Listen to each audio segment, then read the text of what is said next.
যখন তুমি আমাকে দেখতে যাচ্ছ, যাও তোর পাহাড়ে যাও, সেখানে তুমি দাঁড়াবে, আমি আমার নূরের চেহারা তোমাকে দেখাবো। মুসা আলাইহিস সালাম আল্লাহকে দেখার জন্য খুশি হয়ে তিনি সেই পাহাড়ের উপরে উঠেছিলেন। যখন আল্লাহ রাব্বুল আলামিনের 99 পর্দার ভিতরে সামান্য পর্দা 1 ইঞ্চি যখন সামান্য পরিমাণ যখন খুলেছে, তার আল্লাহর চেহারাতে আল্লাহর সামান্য পরিমাণ চেহারা, সামান্য পরিমাণ খোলার কারণে মুসা আলাইহিস সালাম চিত হয়ে জমিনের মধ্যে পড়ে গেছেন। তাহলে বলুন তো কি চিত হয়ে পড়েছে? নবী মুসা চিত হয়ে পড়ে গেছে। তখন আল্লাহ রাব্বুল আলামিন বলছেন, লা তুদরিকুল আবসার, মুসা তুমি শুনে রাখো, পৃথিবীর কোন চক্ষু দিয়ে আল্লাহকে দেখা সম্ভব নয়। কেন? আল্লাহ হচ্ছেন জান্নাতের শ্রেষ্ঠ নিয়ামত, আল্লাহকে দেখলেই সব স্বাদ মিটে যাবে। এজন্য জান্নাতের শ্রেষ্ঠ নিয়ামত হচ্ছে আল্লাহ। আল্লাহকে দুনিয়ার চক্ষু দিয়ে রাখা যাবে না। এত বড় নবী মুসা আল্লাহকে দেখতে পেলেন না, আর ইমাম আবু হানিফা আল্লাহকে কি করে দেখতে পাই? এগুলো কথাই জন্য বললাম যে আমি আমার আকীদাকে স্পষ্ট করলাম। আকীদাকে স্পষ্ট করতে হবে। কিছু মানুষের আকীদা রয়েছে যে পীর সাহেবদেরকে মানতে হবে, কিছু মানুষের আকীদা রয়েছে ওলিদেরকে মানতে হবে। কেউ বলছে পীর সাহেবকে না মানলে জান্নাতে যাওয়া যাবে না। এখন আমি যদি প্রশ্ন করি পীর সাহেবকে মানবো কেন, আল্লাহ কোথায় পীর সাহেবকে মানতে বলেছে? হুজুর বলবে সূরা তওবার মধ্যে বলেছে, আল্লাহ রাব্বুল আলামিন বলছে ইয়া আইয়ুহান, আল্লাহ রাব্বুল আলামিন বলছে ইয়া আইয়ুহাল্লাযিনা আমানু তাকুল্লাহা ওয়া কুনু মা'আস সাদিকিন। আল্লাহ রাব্বুল আলামিন বলছে দুনিয়ার বাসী তোমরা আল্লাহকে ভয় করো এবং সত্যবাদীদের সঙ্গে হও। পীর সাহেব বলছে এই যে দেখো সাদিকিনের অর্থ হচ্ছে আল্লাহ রাব্বুল আলামিন আমাদের পীরকে মানতে বলেছেন। আমি যদি তাকে প্রশ্ন করি যে ভাইজান এখানে তো সাদিকিন বলেছেন, এখানে তো পীর সাহেব বলেননি, তারা আপনাকে ভেজাল ঢুকিয়ে দেওয়ার জন্য, তারা আপনাকে বিভ্রান্ত ছড়ার জন্য তারা বলবে নামাজ নামে তো আল্লাহ পৃথিবীতে কিছু পাঠাননি, নামাজকে আল্লাহ সালাত নামে পাঠিয়েছে, না আল্লাহ রোজাকে আল্লাহ সিয়াম নাম বলেছে, আল্লাহ রাব্বুল আলামিন হজকে বিভিন্ন নাম দিয়ে ডেকেছেন, সেভাবে আল্লাহ রাব্বুল আলামিন পীর সাহেবকে সাদিকিন নামে ডেকেছেন। এজন্য আমি রাগ করে বলে থাকি অনেক বিদাতি ভাইদেরকে যে এই আয়াতটি মনে হয় পীরের বাপের উপরে নাজিল হয়েছে। কেন?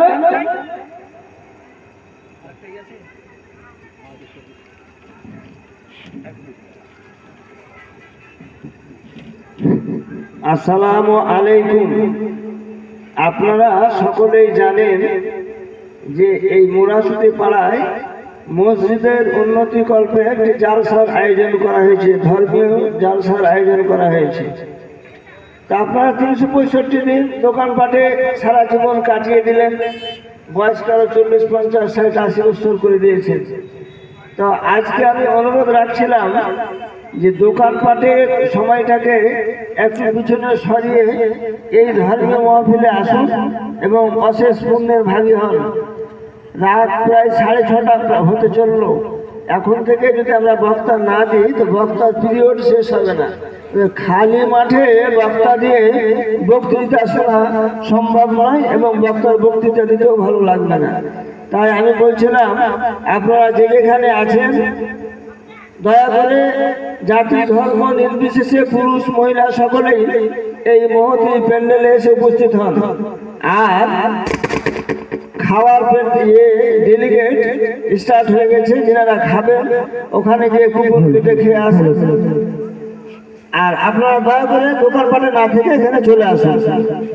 আসসালামু আলাইকুম। তারা বলছে যে মোহাম্মদ, তারা বলছে যে পীর সাহেবকে মানতে হবে। পীর সাহেবকে মানা দলিল কি? তারা বলছে সাদিকিন, এর মানে হচ্ছে পীর সাহেবদেরকে মানতে হবে। এই জন্য আমি বললাম রাগ করে যে আয়াতটি মনে হয় পীরের বাপের উপরে নাজিল হয়েছে। কেন? আয়াত তো আজ নাজিল হয়নি, আয়াত তো নাজিল হয়েছে 1450 বছর আগে মুহাম্মদ সাল্লাল্লাহু আলাইহি ওয়াসাল্লামের উপরে। তাহলে কেউ যদি সত্যবাদী হয় তাহলে মুহাম্মদ সাল্লাল্লাহু আলাইহি ওয়াসাল্লাম হবে, তারপরে কেউ যদি সত্যবাদী হয় তাহলে সাহাবীরা হবে, তারপরে কেউ যদি সত্যবাদী হয় তাহলে তাবেঈনরা হবে, তারপরে কেউ যদি সত্যবাদী হয় তাহলে ইমামেরা হবে। এই সব পীর সাহেবরা না। তারা সব কিছু টেনে টুনে নিয়ে এসে পীর সাহেবদের সাথে লাগিয়ে দিচ্ছে। আর তারা বলছে যে এই দেখো পীর সাহেবদেরকে মানতে হবে। অসম্ভব হতে পারে না, কোনো পীরকে মানা যাবে না, কোনো আউলিয়াকে মানা যাবে না। তারা বলছে যে পীরকে মানা যাবে না, এই কথা ঠিক, কিন্তু আউলিয়াকে মানতে হবে, ওলিদেরকে মানতে হবে। আল্লাহ রাব্বুল আলামিন সূরা আরাফ 3 নম্বর আয়াতের মধ্যে বলছেন, ইত্তাবিউ, তোমরা অনুসরণ করো, মা উনজিলা ইলাইকুম মির রাব্বিকুম, যা তোমাদের রবের পক্ষ থেকে নাযিল করা হয়েছে, যা তোমাদের রবের পক্ষ থেকে অবতীর্ণ করা হয়েছে। ওয়ালা তাত্তাবিউ মিন দুনিহি, অতএব খবরদার তোমরা অনুসরণ করো না মিন দুনিহি আউলিয়া, কোন ওলি আউলিয়াদের। আল্লাহ তাআলা বলছেন যে তোমরা খবরদার, তোমরা সেইগুলি মানো যা তোমাদের রবের পক্ষ থেকে, যা তোমাদের নবীর উপরে অবতীর্ণ করা হয়েছে, সেগুলি মানো। আর তোমরা খবরদার তাদের অনুসরণ করো না মিন দুনিহি আউলিয়া, কোন ওলি আউলিয়াদের। বলুন তো ওলির বহুবচন কি? ওলির বহুবচন হচ্ছে আউলিয়া। আল্লাহ রাব্বুল আলামিন বলছেন পৃথিবীর কোনো পীরকে মানা যাবে না, পৃথিবীর কোনো ওলিকে মানা যাবে না। আল্লাহ তাআলা বলছেন, ইয়া আইয়ুহাল্লাযিনা আমানু, হে ঈমানদারগণ, আতিউল্লাহ, আল্লাহর অনুগত্য করো, ওয়া আতিউর রাসূল, এবং রাসূলের অনুসরণ করো, ওয়ালা তুবতিলু আমালাকুম, তোমরা তোমাদের আমলগুলো বাতিল করো না।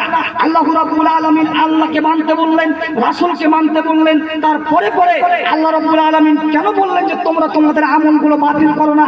এখানে আল্লাহ বুঝাতে চেয়েছেন, কেউ যদি মানতে গিয়ে এদিক ওদিক করে, কেউ যদি মানতে গিয়ে বেশি করে দেয়, কেউ যদি মানতে গিয়ে কম করে দেয়, তাহলে তার আমল বাতিল হবে। এখন আমরা আল হাদিস, আমাদের মসজিদও তো, আমাদের পাশের যে সব মসজিদ রয়েছে, হানাফি ভাই যারা রয়েছে, বিদাতি ভাই যারা রয়েছে, তারা ফজর সালাত আদায় করার পর তারা বলবে, ইয়া নবী সালামু আলাইকা, ইয়া রাসূল সালামু আলাইকা, ইয়া হাবিব সালামু আলাইকা, বালাগাল্লাহু বিকামালিহি, কাসাফাতু জাবি জামালিহি, হাসনাতু জামিউ খিসালিহি, সাল্লু আলাইহি ওয়া আলিহি। বলে কি বলে না? অবশ্যই বলে। এই যে তারা এই কিয়ামটা পড়লো, তাকে যদি আপনি প্রশ্ন করেন, ভাইজান এই যে আপনি কিয়াম পড়লেন, এর প্রমাণ কি? আপনি কি প্রমাণ দিতে পারবেন? কোন সাহাবীরা কি নবীর উপরে কিয়াম করেছিল? কোন তাবিরা কি করেছিল? নবী কি তার উপরে পড়েছিল? কারো মুখ বন্ধ হয়ে যাবে, কেউ বলতে পারবে না, কেন কোন জায়গা থেকে প্রমাণিত নয়। এই যে তারা পড়ছে, দুটি কারণে পড়ছে। এক নম্বর হচ্ছে তারা বলছে যে আমরা লামাজ হাদিস থেকে, মানে আহলুল হাদিস থেকে হানাফি ভাই যারা, তারা আল্লাহকে, আল্লাহর নবীকে বেশি সম্মান দেয়, বেশি মানে। তারা আল্লাহর নবীকে সম্মান দিতে গিয়ে তারা এই বিরোধ করে। আর দ্বিতীয় নম্বরে তারা নেকির আশাই করে। তারা যে এই কিয়াম পড়ে, আজকে আমি তাদেরকে মূর্খ প্রমাণ করে যাব। কেন এই কিয়াম দিয়ে রাসূলকে, এই কিয়াম দিয়ে রাসূলের সম্মান বাড়ানো যায় না, এই কিয়াম দিয়ে আল্লাহর নবীকে সম্মান দেওয়া যায় না, এই কিয়াম দিয়ে আল্লাহর নবীকে অপমান করা হয়, এই কিয়াম দিয়ে আল্লাহর নবীকে ছোট করা হয়। সেই সব মানুষরা বুঝতেই পারছে না। যারা আপনারা গ্রামার জানেন তারা বুঝবেন। যে বলুন তো ইয়া মানে কি? ইয়া মানে হচ্ছে হে, আর আইয়ুহা শব্দের মানে হচ্ছে হে। তো আল্লাহ রাব্বুল আলামিন পবিত্র কোরআনে আমাদের নবী মুহাম্মদ সাল্লাল্লাহু আলাইহি সাল্লামকে যতবার কোরআনে ডেকেছেন, পবিত্র কোরআনে ততবার আল্লাহ রাব্বুল আলামিন আইয়ুহা শব্দ দিয়ে ডেকেছেন। আইয়ুহা শব্দের মানে হচ্ছে হে মহামানিত নবী, হে সম্মানিত নবী। আল্লাহ রাব্বুল আলামিন আমাদের নবীকে সম্মান দিয়ে কোরআনে ডেকেছেন। এখন আমাদের প্রধানমন্ত্রীর নাম হচ্ছে নরেন্দ্র মোদী, তাকে যদি আমরা বলি যে হে মোদী, হে মোদী, তাহলে সে রাগ করবে না? অবশ্যই রাগ করবে। তাকে বলতে হবে যে মাননীয় প্রধানমন্ত্রী নরেন্দ্র মোদীজি, তাকে বলতে হবে, সম্মান দিয়ে রাখতে হবে, না হলে তাকে অসম্মান করা হবে। তেমনি আল্লাহ রাব্বুল আলামিন আমাদের নবীকে পবিত্র কোরআনে যতবার ডেকেছেন, ততবার সম্মান দিয়ে ডেকেছেন, হে মহামানব নবী, হে সম্মানিত নবী। আর এই সব মূর্খরা বলছে ইয়া নবী মানে হে নবী। এখানে বোঝা যাচ্ছে যে তারা আল্লাহর নবীকে সম্মান দিতে গিয়ে তারা আল্লাহর নবীকে ছোট করেছেন। তাহলে আল্লাহর নবীর আকীদা আপনাকে মেনে নিতে হবে। সর্বপ্রথমে আকীদা আপনাকে স্পষ্ট করতে হবে। আল্লাহ রাব্বুল আলামিন বলছেন, ইয়া আইয়ুহাল্লাযিনা আমানু, হে ঈমানদারগণ, আতিউল্লাহ, তোমরা আল্লাহর আনুগত্য করো, ওয়া আতিউর রাসূল, এবং রাসূলের অনুসরণ করো, ওয়ালা তুবতিলু আমালাকুম, তোমরা তোমাদের আমলগুলো বাতিল করো না। আন আবি হুরায়রা রাদিয়াল্লাহু তাআলা আনহু قال قال رسول الله صلى الله عليه وسلم, অনেক মানুষের অনেক আকীদা রয়েছে। কিছু আমরা হিন্দুদের আকীদা আমরা জানি, এখন তো আমরা বিদাতি ভাই যারা, তাদের আকীদা আমরা জানলাম। এখন আমরা হিন্দু ভাইদের কিছু আকীদা জানি। আল্লাহ রাব্বুল আলামিন, আল্লাহর নবী বলছেন, আন আবি হুরায়রা রাদিয়াল্লাহু তাআলা আনহু قال قال رسول الله صلى الله عليه وسلم আবু হুরায়রা রাদিয়াল্লাহু আনহু বলেন রাসূল সাল্লাল্লাহু আলাইহি ওয়াসাল্লাম বলেছেন লা তাদখুলুনাল জান্নাতা তোমরা ততক্ষণ পর্যন্ত জান্নাতে যাবে না